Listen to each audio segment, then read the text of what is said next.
বৃষ্টি যেন থামার নামই নিচ্ছে না। রাজধানী ঢাকায় গত ২৪ ঘন্টায় ৯৭ মিলিমিটার বৃষ্টিপাত রেকর্ড করা হয়েছে। আজও রাজধানী ও আশেপাশের এলাকায় বৃষ্টি কিংবা বজ্রসহ বৃষ্টির পূর্বাভাস দিয়েছে আবহাওয়া অধিদপ্তর।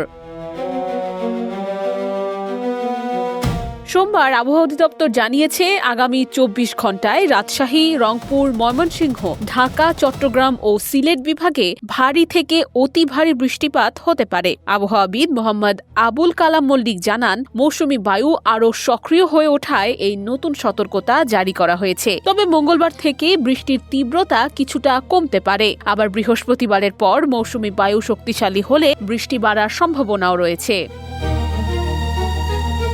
এদিকে রবিবার সকাল ৬টা থেকে আজ সকাল ৯টা পর্যন্ত ২৭ ঘন্টায় ঢাকায় ১১০ মিলিমিটার বৃষ্টি রেকর্ড করা হয়েছে। আর রবিবার একদিনেই রাজধানীতে ১৭৫ মিলিমিটার বৃষ্টি হয়েছে, যা দেশে সর্বোচ্চ। এছাড়া সকাল ৬টা থেকে ৯টা পর্যন্ত মাত্র ৩ ঘন্টায় কুমিল্লায় ১০৭ মিলিমিটার বৃষ্টি হয়েছে, বগুড়ায় ৩৫, সিলেটে ৩২, ময়মনসিংহে ২৩ এবং রংপুরে ১০ মিলিমিটার বৃষ্টিপাত রেকর্ড করা হয়েছে।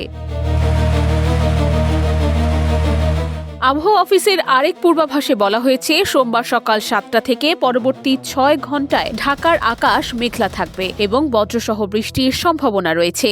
দক্ষিণ ও দক্ষিণ পশ্চিম দিক থেকে ঘন্টায় ১০ থেকে ১৫ কিলোমিটার বেগে বাতাস প্রবাহিত হতে পারে। আজ সকাল ৬টায় ঢাকার তাপমাত্রা ছিল ২৭.৪ ডিগ্রি সেলসিয়াস।